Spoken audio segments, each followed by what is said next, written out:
All right, it's the morning after in Cleveland. Just got done with a little coffee shop tour, a little breakfast sandwich tour. We're going to have all of the food for you not too long from now.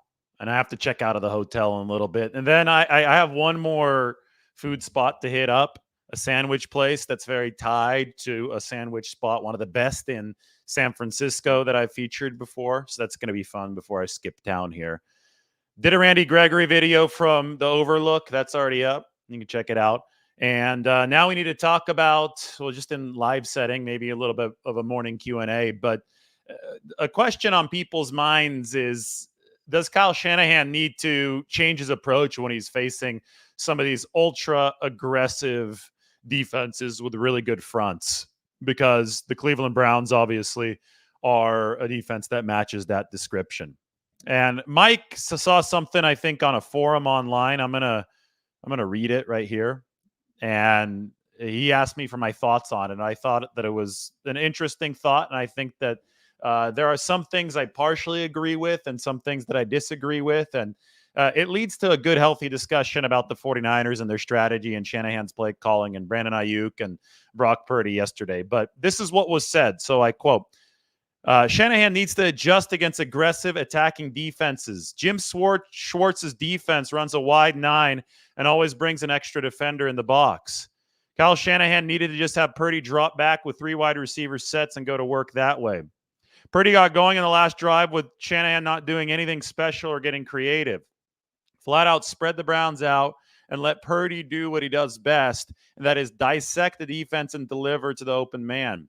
Those long developing plays do no good against this defense. I have no idea why it takes him so long to adjust and how he can't figure out why he always struggles against Schwartz's defenses. Now, first of all, that stat that the 49ers and Shanahan had struggled against Schwartz's defenses, I don't put as much credence into that just because rosters are different every single year. And Kyle Shanahan has faced Jim Schwartz with a lot of inferior rosters. This time, obviously, he had a really good roster. Now, Cleveland defensively is loaded as well. And I would even say that in this particular game, he lost Deebo Samuel and Christian McCaffrey midstream, and they're obviously really featured parts of the 49ers game plan against the Browns, who, yes, they attack upfield. It's an attacking defense, and the 49ers used their aggressiveness against them. For example, on Christian McCaffrey's first touchdown on a little shovel pass screen, Myles Garrett was caught just focusing on rushing the passer. So they slipped a little shovel pass right by him. They also beat some of that upfield aggressiveness on interior pressure with the jet sweep. The very first play of the game was a jet sweep to Deebo Samuel. Once he got hurt, Ray McLeod took his place, and he ran 2 jet sweeps that were effective. So Kyle Shanahan absolutely had some play calls in here that were designed to burn Cleveland's aggressiveness. Now, as far as spreading the offense out, the pass offense out, and letting them get to work, obviously the last drive was a success for the 49ers, right? Offensively, they moved the ball right down the field. And at that point, the Jake Moody field goal should have won the game for the 49ers. It didn't. He missed from 41 yards out. I will say, though, that defenses are different in the 2-minute drill, too. You naturally, when there is that time pressure, the defense, I don't know what it is. I don't know if it's a psychological thing, but they're a little bit further back on their heels. They're not as dug in pass rush wise as they are earlier in the game. And that worked to the 49ers' benefit in that last drive. I will also say that it's not like Kyle Shanahan didn't scheme up some spread out plays earlier in the game. The 49ers just didn't hit them. Brandon Aiyuk was open deep. Brock Purdy threw a dime deep, even despite the fact that the pass rush was hounding him. He got hit by Zadarius Smith. And I think I have to go back and watch the All-22 to see this on the TV tape. They're already panning away from him. I think it was a sandwich from Myles Garrett and Zadarius Smith. I mean, just a jailbreak rush. The 49ers pass protection wasn't good yesterday at all against that really good Browns defensive front. And Purdy got crushed, but he still threw 40-plus yards downfield to Aiyuk, who just dropped it. So, I mean, yeah, he spread it out and he let it fly. Kyle Shanahan did. He told Purdy to let it fly, and the 49ers just dropped the pass. Another play that was a spread him out play. Christian McCaffrey out of the backfield, beat the coverage, free play because of the offsides penalty, and Brock Purdy airmailed him. So those are just two examples of the 49ers missing on downfield shots that would have profoundly changed the flow of this football game. So that's why I disagree. I think it's a little simplistic to say that the 49ers, Kyle Shanahan just called a bad game because he's trying to run against Cleveland and they're stuffing him. Yeah, you have to be careful running against the front that's this prolific and this good. Or you have to be careful dropping back against the front that's this prolific and this good, because they're going to change the game. They're going to injure your quarterback. They can start getting takeaways. You can't just run straight drop back, straight drop back, straight drop back. If you get into a drop back war against an opponent like Cleveland's defensive line, it's going to be a long afternoon. It could be a disastrous afternoon for your offense.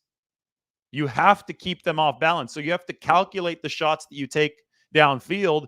And then if you want to give yourself a really good shot at beating these guys, then you have to hit on those shots downfield. And they didn't. So it's an oversimplification to say that the 49ers didn't take shots downfield. They did. Aiyuk dropped the very important one. Christian McCaffrey was overthrown by Brock Purdy on another very important one.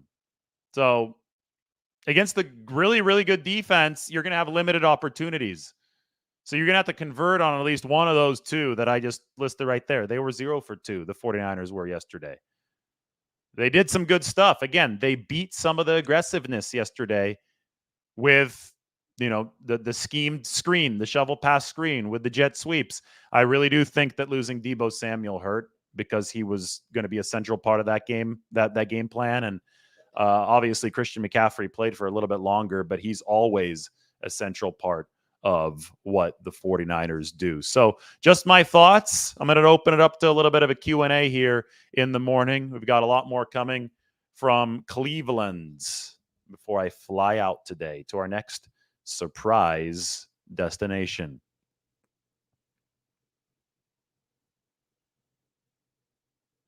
Doug puts it the best. You must have a balanced run-pass offense to be successful against great defensive teams. It's how you mix it to keep them off balance that makes a difference. Yes, you can't just spread them out and play 2-minute stuff all game. That stuff might work in one drive and one desperation drive, but what it's going to do, it is going to allow over the longer haul a defensive line to pin its ears back and just roar after the quarterback. You play right into their hands. Just look at the 49ers defense on the flip side. They got diffused yesterday. The pass rush got diffused enough by Cleveland for the Browns to eke out that win, because they ran for 160 yards. Running the football is so important in this league, and then specifically important against the powerful defensive front. Well, the ball seems to slip out of any quarterback's hands in a rainy game. There's a reason why rain is unfriendly to pass offenses. This is not a problem that is limited to Brock Purdy. This question right here, the ball slipped out of Brock's hands a few times. Do you feel it could be something he might need to worry about the next rainy game? It obviously is. I don't think that's anything specific to Purdy. It's something we talked about leading into the game. It's going to be wet in Cleveland. This could create issues. And it did create some issues. So I think that's just obvious. That goes without saying. No news yet on the injuries. We're going to get news a little bit later today. Kyle Shanahan's going to speak at 1:30 p.m. Pacific time today with his press conference. Brock did have very little time to throw. And he had very little time to throw because the 49ers found themselves in long situations.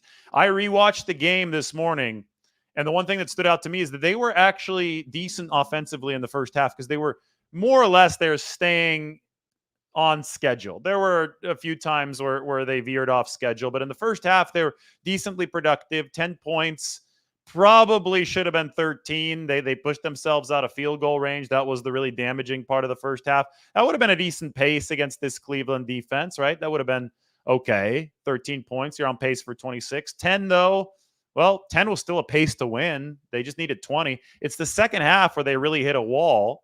-5 net yards over their first 6 drives. And it's tough. When that's the situation, it really, really is tough to expect a win. They didn't get that yardage until the very last drive, and they just kept on falling behind the sticks.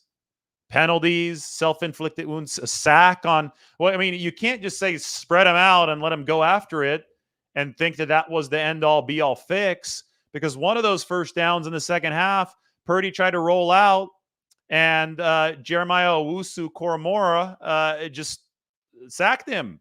He was ready for Purdy to roll out and try something a little bit more aggressive downfield. So the Cleveland's really good defensively. This was a special defense. They took it to the 49ers yesterday, and I think it's as simple as that. I don't think that we need to look closer into Shanahan's play calling. I think that he's trying to do as good of a job as he can to keep the 49ers balanced, and it just didn't work out for the 49ers yesterday.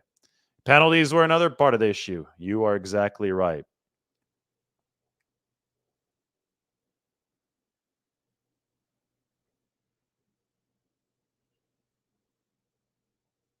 I mean, it is not a matter of excuses. I've always, I think, analyzed this rationally. When Jimmy Garoppolo played against the Colts in the rain, I said it was a weather game, and is the passing's not going to be as crisp. When Trey Lance played against the Bears in the monsoon, I said it's a weather game and it's going to hurt the pass game. I said the same thing leading up to this game against Cleveland, and obviously it had an impact on the pass game. We just have to fairly analyze this. Everybody's so worried about, oh, he's making excuses and all this. It's like, no, just give reasons. Use your brain. Watch these games. Say, okay, this is what the 49ers need to do better. Here's how the conditions adversely affected them. Here's how a really good defense might have adversely affected them. And this is the best defense that the 49ers have faced in a while. No, there's not enough data to say that Moody's broken. He was 9 of 9 before this game, and he missed 2 kicks in wet, windy weather. It's not a big deal. It'll become a big deal if it persists, but you make a mistake and then you see if you can correct it, right? Stocks don't just go up every single day. Stocks take dips, stocks rise. You want the stock to rise in general over a longer period of time. Overreactions don't help anybody.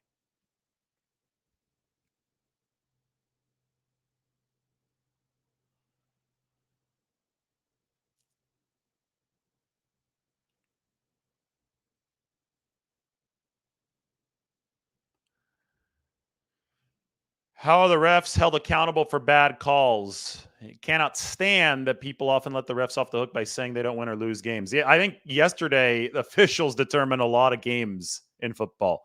I don't think there is all too much accountability in the NFL, to be honest. I think that the league will go back and sometimes will acknowledge that a call was wrong, but everybody just kind of shrugs their shoulders and moves on.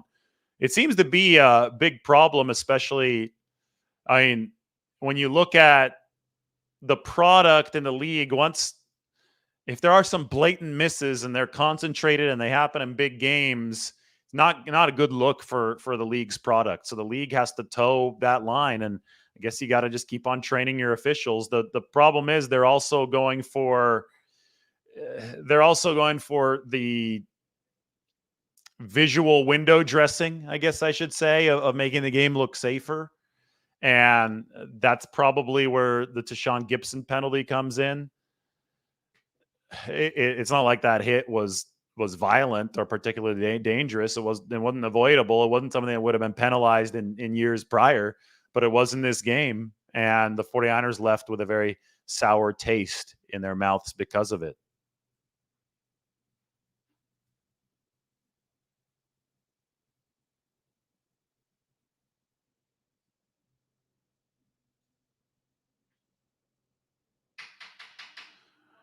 I think they're going to kick me out of my hotel room, so I'm going to have to get going. You guys heard that knock. So, anyway, time to check out. Hopefully you guys enjoyed the show today. I'm just looking through some more comments. There's a lot of them. I just want to do a quick little Q&A here in the morning for you. I have more Cleveland-style food to eat. There's good food in this town. It's going to be really fun. So stay tuned, and we'll talk to you all very soon.